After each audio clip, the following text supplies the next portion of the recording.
പഴയതൊന്നും ഞാൻ ഓർമ്മിപ്പിക്കുന്നില്ല. പുതിയ തുടക്കങ്ങൾ തുടങ്ങാമല്ലോ. എന്തേ? സിദ്ധാർത്ഥ് ഗൗരി ഒരു വിളർച്ചയോടെ വിളിച്ചു. എന്തു പറ്റി? ഇപ്പോൾ ഇതൊന്നും വേണ്ട. എന്തോന്ന്? എനിക്ക് എക്സാമായി വരികയാണെന്ന് അറിയാമല്ലോ. അതുകൊണ്ട് അതൊന്ന് കഴിഞ്ഞിട്ട് മതി. ഗൗരി, താൻ എന്താ ഈ പറയുന്നേ? ഇത്രയും കാലം ഞാൻ കാത്തിരുന്നില്ലേ? എനിക്കിനി വയ്യ. സിദ്ധാർത്ഥ്, ഇത്രയും കാലം കാത്തിരുന്നില്ലേ? ഇനി ഒരു 3 മാസം കൂടി. പറ്റില്ല ഗൗരി, നിനക്ക് എക്സാമിൽ ജയിച്ചാൽ പോരെ. അതിനുള്ളത് എന്താണെന്ന് വെച്ചാൽ ഞാൻ ചെയ്തോളാം. ഇനി നീ കോളേജിലേക്ക് പോകണമെന്നില്ല. എന്തിന് എക്സാം എഴുതണമെന്ന് പോലും വേണ്ട. നിന്നെ ഫുൾ മാർക്കോടെ പാസ്സാക്കുന്നത് ഞാൻ ഏറ്റു. അങ്ങനെ ജയിച്ചിട്ട് എന്താ സിദ്ധാർത്ഥ് കാര്യം? അങ്ങനെ കിട്ടുന്ന സർട്ടിഫിക്കറ്റിന് യാതൊരു മൂല്യവുമില്ല. സിദ്ധാർത്ഥ് കോപമെടുക്കാനായി കണ്ണുകൾ ഇറുക്കി അടച്ചുകൊണ്ട് ഒരു നിശ്വാസം എടുത്തു. അവൻ്റെ മുഖത്തെ കോപം മറച്ചു പിടിക്കാൻ അവൻ പാടുപെടുന്നത് ഗൗരി വ്യക്തമായി കണ്ടു. എന്തിനാ ഇത്ര ദേഷ്യപ്പെടുന്നത്? സിദ്ധാർത്ഥിനറിയാമോ, എൻ്റെ അച്ഛൻ്റെ ഏറ്റവും വലിയ ആഗ്രഹമായിരുന്നു ഞാൻ പഠിച്ച് സ്വന്തം കാലിൽ നിൽക്കണമെന്നത്. ആ വാക്കുകളെ ഞാൻ മാനിക്കുന്നില്ലെങ്കിൽ പിന്നെ എന്തിനാ സിദ്ധാർത്ഥ്? അവൾക്കൊരു മറുപടി പോലും കൊടുക്കാതെ സിദ്ധാർത്ഥ് കോപത്തോടെ എഴുന്നേറ്റ് പുറത്തേക്ക് പോയി. ഗൗരിക്ക് അത് കണ്ടതും വല്ലാതെ വിഷമമായി. അവൻ്റെ മുറിയിലാണ് അവൾ ഇരുന്നതെങ്കിലും അന്ന് രാത്രി പുലരുന്നത് വരെ സിദ്ധാർത്ഥ് റൂമിലേക്ക് വന്നതേയില്ല. ഗൗരി ചെന്ന് തിരക്കിയതുമില്ല. അവൻ്റെ ദേഷ്യവും വാശിയും എത്രത്തോളമാണെന്ന് അവൾക്ക് വ്യക്തമായി അറിയാം. ഒരുപക്ഷെ അവൻ പൊട്ടിത്തെറിച്ചാൽ അതിനു മുന്നിൽ നിൽക്കാനുള്ള ധൈര്യമൊന്നും ഇന്നും അവൾക്ക് വന്നിട്ടില്ല. പിറ്റേന്ന് രാവിലെ കോളേജിലേക്ക് പോകുന്നതിന് മുൻപ് സിദ്ധാർത്ഥിന് വേണ്ട ഭക്ഷണമെല്ലാം ഉണ്ടാക്കി അവൾ അവനെ കാത്തിരുന്നു. അവൻ താഴേക്ക് വന്നെങ്കിലും സോഫയിലിരുന്നതല്ലാതെ ഭക്ഷണത്തെ ഒന്ന് നോക്കുക പോലും ചെയ്തില്ല. സിദ്ധാർത്ഥ് ഭക്ഷണം കഴിക്കുന്നില്ലേ? അവൾ വിഷമത്തോടെ ചോദിച്ചു. അവൾക്ക് മറുപടിയായി അവനൊന്നും പറഞ്ഞില്ല. അവളുടെ കണ്ണുകൾ പതിവ് പോലെ നിറഞ്ഞു വന്നു. തൻ്റെ കഴിഞ്ഞെങ്കിൽ കോളേജിലേക്ക് പോകാൻ ഇറങ്ങിക്കോണം, വൈകിക്കേണ്ട. സിദ്ധാർത്ഥ് അവളുടെ മുഖത്തേക്ക് നോക്കാതെ പറഞ്ഞു. നിങ്ങളൊന്നും കഴിക്കാതെ? അവൾ ഇടർച്ചയോടെ പറഞ്ഞു. എനിക്ക് വേണ്ടത് തരാതെ കുറേ ഭക്ഷണം ഉണ്ടാക്കി വെച്ചിട്ട് തിന്നെന്ന് പറഞ്ഞാൽ എനിക്ക് തിന്നാൻ സൗകര്യമില്ല. അവൻ്റെ രാത്രിയിലെ ദേഷ്യം ഇതുവരെ മാറിയില്ലെന്ന് അവൾക്ക് മനസ്സിലായി. ഞാൻ പറഞ്ഞതിൽ എന്താണ് തെറ്റുള്ളത് സിദ്ധാർത്ഥ്? എനിക്ക് നിങ്ങൾ പറഞ്ഞ സർട്ടിഫിക്കറ്റിന് യാതൊരു മൂല്യവുമുള്ളതായി തോന്നിയില്ല. പിന്നെ ഒരു 3 മാസം കൂടി കാത്തിരിക്കാനല്ലേ ഞാൻ നിങ്ങളോട് പറയുന്നുള്ളൂ. ആയിക്കോട്ടെ, ആ 3 മാസം നീ എനിക്ക് ആരുമല്ല. പറ്റുമോ നിനക്കങ്ങനെ എൻ്റെ കൂടെ ജീവിക്കാൻ? സിദ്ധാർത്ഥ്, അവളൊരു ഞെട്ടലോടെ അവനെ വിളിച്ചു. പറ്റുമെങ്കിൽ നീ പറഞ്ഞ ഈ 3 മാസം ഞാൻ കാത്തിരിക്കാം. പകരം നീയും ഞാനുമായി ഈ 3 മാസം യാതൊരു ബന്ധവും ഉണ്ടാവില്ല. എനിക്ക് വെച്ചുണ്ടാക്കി തരാൻ വരുന്ന വെറും ഒരു ജോലിക്കാരിയായി മാത്രമായി നിനക്കിവിടെ നിൽക്കാൻ പറ്റുമോ? എന്താ സിദ്ധാർത്ഥ് ഇങ്ങനെയൊക്കെ പറയുന്നത്? എല്ലാ പ്രശ്നങ്ങളിൽ നിന്നും വീണ്ടും നിങ്ങളെ എനിക്ക് കിട്ടിയെന്നോർത്തപ്പോൾ എന്തിനാ വീണ്ടും അകൽച്ചയെക്കുറിച്ച് പറയുന്നത്? എനിക്ക് മറ്റൊന്നും പറയാനില്ല. അത്രയും പറഞ്ഞുകൊണ്ട് സിദ്ധാർത്ഥ് പുറത്തേക്ക് നടന്നു. ഗൗരി സങ്കടത്തോടെ ടേബിളിലെ ഭക്ഷണത്തിലേക്ക് നോക്കി. എന്നോടുള്ള ദേഷ്യം എന്തിനാ ഈ ഭക്ഷണത്തോട് കാണിക്കുന്നത്? ഗൗരി പെട്ടെന്ന് തന്നെ കുറച്ച് ആഹാരം സിദ്ധാർത്ഥിൻ്റെ ടിഫിൻ ബോക്സിലെടുത്ത് പുറത്തേക്കിറങ്ങി. അവൾ വരുമ്പോൾ അവളെയും കാത്ത് സിദ്ധാർത്ഥ് പുറത്തുണ്ടായിരുന്നു. അവൾ എന്ത് ചെയ്യണമെന്നറിയാതെ മുന്നോട്ട് നടന്നു. ഡി! പെട്ടെന്ന് അവൻ വിളിച്ചതും അവളൊരു ഞെട്ടലോടെ തിരിഞ്ഞു നോക്കി. എങ്ങോട്ടാ? ബസ് സ്റ്റോപ്പിലേക്ക്. ദേ ഒരെണ്ണം ഞാൻ തന്നാലുണ്ടല്ലോ, വന്ന് കാറിൽ കയറടി. മര്യാദയ്ക്ക് വന്ന് കാറിൽ കയറുവണ്ണേ. സിദ്ധാർത്ഥ് ഉച്ചത്തിൽ പറഞ്ഞതും ഗൗരി ഒരു നടുക്കത്തോടെ അവൻ അരികിലേക്ക് നടന്നു. ഏത് മറ്റവനെ കാണാനാടി ബസ്സിൽ പോകണമെന്ന് ഇത്ര വാശി? നിങ്ങൾ തന്നെയല്ലേ പറഞ്ഞത് ഇനി 3 മാസത്തേക്ക് ഞാനും നിങ്ങളുമായി യാതൊരു തരത്തിൽ ബന്ധമില്ലെന്ന്? ഓഹോ, തമ്പുരാട്ടി ഇത് കാര്യമാക്കി എടുത്തു അല്ലേ? എന്നാൽ അങ്ങനെ തന്നെ ആവട്ടെ, സിദ്ധാർത്ഥ് ഗൗരവത്തിൽ പറഞ്ഞു. കോളേജ് എത്തും വരെ കാറിനകത്തൊരു മൂകത തളം കെട്ടി നിന്നു. ഗൗരിയുടെ കണ്ണുകൾ പതിയെ നിറയുന്നുണ്ട്. കുറച്ചായി താൻ സിദ്ധാർത്ഥിൻ്റെ ഓർമ്മകളിലേക്ക് തിരിച്ചു വരാൻ കാത്തിരിക്കുന്നു. ഓർമ്മകളിൽ എത്തിയിട്ടിപ്പോൾ താൻ വീണ്ടും തന്നെ അകറ്റി നിർത്തുവാണ്.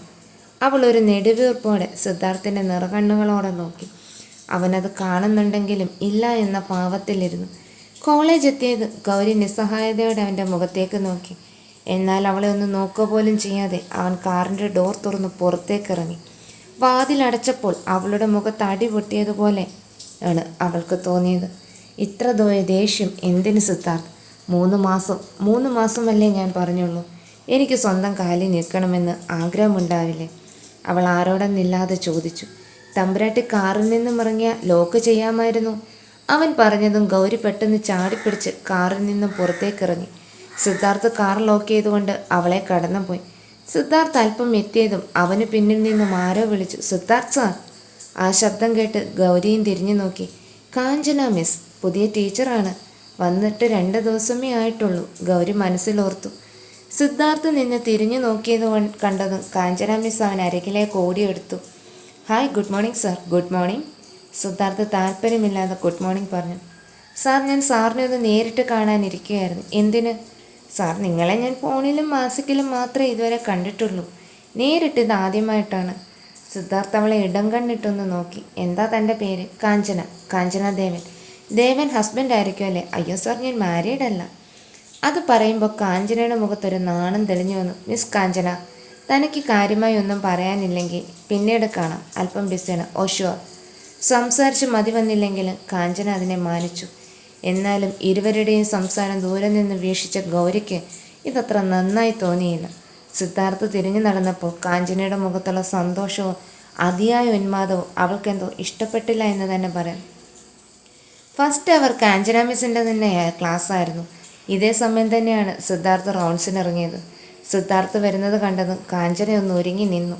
അത് വ്യക്തമായി ഗൗരി ഒപ്പിയെടുക്കുകയും ചെയ്തു. ഇതത്ര പന്തിയല്ല. ഗൗരി വീണ്ടും ആരോടെന്നില്ലാതെ പറഞ്ഞു. അവളുടെ ഒറ്റയ്ക്കുള്ള സംസാരം കേട്ട് അവഞ്ചു അവളെ തന്നെ നോക്കിയിരുന്നു. എന്താ പെണ്ണെ, വട്ടായോ? അതല്ലടി, പിന്നെ പ്രാന്താണോ?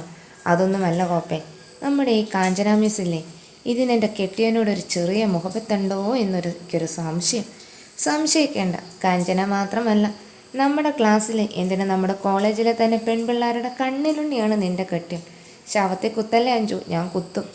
സിദ്ധാർത്ഥ് പുറത്തുകൂടെ പോകുന്നത് കണ്ടതും ഗൗരി അവനെ തന്നെ നോക്കിയിരുന്നു. അവൻ്റെ കണ്ണുകൾക്കും അവളെ നോക്കാതിരിക്കാനായില്ല. അത് നല്ല വ്യക്തമായി കാഞ്ചന കാണുകയും ചെയ്തു. സിദ്ധാർത്ഥിൻ്റെ നോട്ടം പതിച്ചെടുത്തേക്ക് കാഞ്ചനയൊന്ന് നോക്കി. അവിടെ കണ്ടു അവനെ തന്നെ ഇമ ചിമ്മാതെ നോക്കിയിരിക്കുന്ന ഗൗരിയെ. കാഞ്ചിയുടെ കയ്യിലിരുന്ന ചോക്ക് അവൾ അറിയാതെ തന്നെ ഉടച്ചു കളഞ്ഞു. തുടരും. കാഞ്ചന കയ്യിലിരുന്ന പൊട്ടിയ ചോക്ക് പീസുകൾ ഗൗരിക്ക് നേരെ വലിച്ചെറിഞ്ഞു. അത് ശക്തിയിൽ അവളുടെ നെറ്റിയിലും കഴുത്തിലെ ബ്യൂട്ടി ബോണിലുമായി വന്നു പതിച്ചു. ഓ! അവളൊന്ന് ഞെട്ടി വിളിച്ചു. എവിടെ നിന്നുമാണ് ഏറ് വന്നതെന്നറിയാതെ മുന്നോട്ട് നോക്കിയതും അവൾ കണ്ടു അവളെ തന്നെ തറപ്പിച്ച് നോക്കി നിൽക്കുന്ന കാഞ്ചന മിസ്സിനെ. ക്ലാസ് എടുക്കുമ്പോൾ ഇവിടെ ശ്രദ്ധിക്കാതെ പുറത്തെന്തോ നോക്കി നിൽക്കും. പെട്ടെന്ന് ഗൗരിയെ എല്ലാവരും നോക്കി. മാം, ഞാൻ രാവിലെ തന്നെ ഒരുങ്ങിക്കെട്ടി വരുന്നത് കണ്ണിൽ കണ്ടവന്മാരുടെ വായി നോക്കാനാണല്ലേ?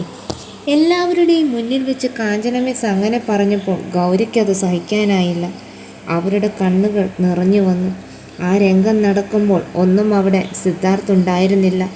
ഉണ്ടായിരുന്നെങ്കിൽ ഒരു പക്ഷേ കാഞ്ചനയെ അടിച്ച് ഭിത്തിയിൽ തൂക്കിയേനെ. ഇങ്ങനെ വായിൽ നോക്കിയിരിക്കാൻ വേണ്ടി എൻ്റെ ക്ലാസ്സിലിരിക്കണമെന്നില്ല. തനിക്ക് പുറത്തു പോകാം. ഗൗരി എന്തോ വലിയ തെറ്റ് ചെയ്തതുപോലെ തല താഴ്ത്തി ക്ലാസ്സിന് പുറത്തേക്ക് നടന്നു. പുറത്തേക്ക് നിന്ന് ഗൗരിയെ ദയനീയമായി അഞ്ചു ക്ലാസ് മുറിയിൽ നിന്ന് നോക്കി. റൗണ്ട്സ് കഴിഞ്ഞ് തിരികെ വരുന്ന സിദ്ധാർത്ഥ് അവളെ കണ്ടതും ഒന്ന് അമ്പരന്നു. പതിയെ അവൾക്ക് മുന്നിലായി അവൻ നെഞ്ചിൽ കൈ പിണച്ചു നിന്നു. എന്താ ഇവിടെ നിൽക്കുന്നത്? കാഞ്ചനമാം എന്നെ പുറത്താക്കി. എന്തിന്? അറിയില്ല. എന്നാൽ കാഞ്ചനയോട് ചോദിച്ചിട്ട് തന്നെ കാര്യം. അതും പറഞ്ഞ് സിദ്ധാർത്ഥ് ക്ലാസ് റൂമിൻ്റെ ഡോറിൽ ചാരി നിന്നുകൊണ്ട് അകത്തേക്ക് നോക്കി. സിദ്ധാർത്ഥിനെ പെട്ടെന്ന് കണ്ടതും കാഞ്ചന നിറച്ചിരിയോടെ അവൻ അരികിലേക്ക് വന്നു. സിദ്ധാർത്ഥ് സാർ, നിങ്ങൾ? മിസ് കാഞ്ചന, എന്താ ഈ കുട്ടിയെ മാത്രം പുറത്തു നിർത്തിയിരിക്കുന്നത്? സാർ, ക്ലാസ് എടുക്കുമ്പോൾ കുട്ടികൾ ക്ലാസ് ശ്രദ്ധിക്കേണ്ടത്, അല്ലാതെ മറ്റുള്ളവരുടെ വായിൽ നോക്കാനിരുന്നാൽ പിന്നെ എന്താ ചെയ്യുക? What you mean? കുറച്ച് തൊലിവെളുപ്പുള്ളതിൻ്റെ പ്രശ്നമാണ് സാർ, വേറൊന്നുമല്ല. വായി നോട്ടം തന്നെ. ക്ലാസ് എടുക്കുന്നവർക്ക് ഭയങ്കര ബുദ്ധിമുട്ടാണിതെല്ലാം. അത് കേട്ടതും സിദ്ധാർത്ഥ് കോപത്തോടെ ഗൗരി ഒന്ന് നോക്കി. സത്യമാണോ ഇത്? ഇന്ന് സിദ്ധാർത്ഥ് ഗൗരിയുടെ വായിൽ നിന്നും സിദ്ധാർത്ഥ് എന്ന വിളി കേട്ടതും കാഞ്ചന അമ്പരപ്പോടെ അവളെ തന്നെ നോക്കി. കണ്ടില്ലേ സാർ, ഈ കുട്ടിക്ക് ഒരു മര്യാദയുമില്ല. അല്ലെങ്കിൽ സാറിനെ പോലൊരു വ്യക്തിയെ പേരെടുത്ത് വിളിക്കുമായിരുന്നില്ലല്ലോ. സിദ്ധാർത്ഥ് ശരിയാണെന്ന ഭാവത്തിൽ കാഞ്ചനയെ തലയാട്ടി കാണിച്ചു. അത് കണ്ടപ്പോൾ കാഞ്ചനയ്ക്ക് വല്ലാത്ത സന്തോഷം തോന്നി. എന്തായാലും ഈ പ്രാവശ്യത്തേക്ക് ക്ലാസ്സിൽ കയറ്റിയേക്ക്. ഇനി എങ്ങനെയുണ്ടായാ എന്നോടൊന്ന് പറഞ്ഞാൽ മതി. സിദ്ധാർത്ഥ് ഗൗരിയെ തറപ്പിച്ചു എന്ന് നോക്കിക്കൊണ്ട് കാഞ്ചനയോടായി പറഞ്ഞു. സിദ്ധാർത്ഥ് സാർ പറഞ്ഞതുകൊണ്ട് മാത്രമാണ് തന്നെ ഞാൻ വീണ്ടും ക്ലാസ്സിലേക്ക് കയറ്റുന്നത്. ഇനിയും ഇങ്ങനെ എന്തെങ്കിലും ഉണ്ടായാൽ സിദ്ധാർത്ഥിൻ്റെ മുന്നിൽ വെച്ച് കാഞ്ചന ഒന്നാളാവാൻ വേണ്ടി ഗൗരിയെ ചീത്ത പറഞ്ഞു. അതെല്ലാം ഗൗരിക്ക് വല്ലാത്ത വിഷമം തോന്നുന്ന സംഭവങ്ങളായിരുന്നു. അല്ലെങ്കിലും മനസ്സിപ്പോൾ കലങ്ങി മറിഞ്ഞൊരു കടലായി മാറിയിരിക്കുകയാണ്. അതിനിടയിൽ ഈ പ്രഹസനങ്ങളും കൂടി അവൾക്ക് താങ്ങാനായില്ല. ഇൻ്റർവെൽ ടൈം ആയതും ഗൗരി പെട്ടെന്ന് തന്നെ കോളേജിൽ നിന്നിറങ്ങി. അന്ന് ഈവനിങ് സിദ്ധാർത്ഥ് അവളെയും കാത്ത് പുറത്ത് കാറിൽ വെയിറ്റ് ചെയ്തിട്ടെങ്കിലും അവളെ കണ്ടില്ല. ഇവളിതെങ്ങോട്ട് പോയി? അപ്പോഴാണ് അകത്തിനൊന്ന് സെക്യൂരിറ്റി പുറത്തേക്ക് വന്നു ഗേറ്റ് ക്ലോസ് ചെയ്യാൻ നിൽക്കുന്നത്. എടോ, ഒരാൾ വരാനുണ്ട്, സിദ്ധാർത്ഥ് പറഞ്ഞു. ഇല്ല സാർ, ഞാൻ മുഴുവൻ ചെക്ക് ചെയ്തിട്ട് ക്ലോസ് ചെയ്യാൻ പോകുന്നത്. സിദ്ധാർത്ഥിനെ കാര്യം മനസ്സിലായി. അവൻ കോപത്തിൽ അവൻ്റെ ധാർ വേഗത്തിൽ ഓടിച്ചു. വീട്ടിലെത്തിയതും അവന് മനസ്സിലായി ഗൗരി അകത്തുണ്ടെന്ന്. അകത്തേക്ക് കയറി സിദ്ധാർത്ഥ് കണ്ടു തിരക്കിട്ട് അടുക്കളയിൽ ജോലി ചെയ്യുന്ന ഗൗരിയെ. അവൻ്റെ കോട്ട് അവൻ അഴിച്ചു മാറ്റി സോഫയിലേക്ക് ആഞ്ഞെറിഞ്ഞു. ശബ്ദം കേട്ടെങ്കിലും ഗൗരി ആ ഭാഗത്തേക്ക് തിരിഞ്ഞുപോലും നോക്കിയില്ല. അതവന് കൂടുതൽ ദേഷ്യം പിടിപ്പിച്ചു. അവൻ കിച്ചണിലേക്ക് വരാനൊഴിഞ്ഞതും ഗൗരി ഉണ്ടാക്കി വെച്ച ഭക്ഷണവുമായി അരികിലേക്ക് നടന്നു. നീ എന്താ, ഞാൻ വന്നത് കണ്ടില്ലേ? അതിനും അവളൊന്നും മിണ്ടിയില്ല. ഗൗരി തന്നോടാ ചോദിച്ചത്.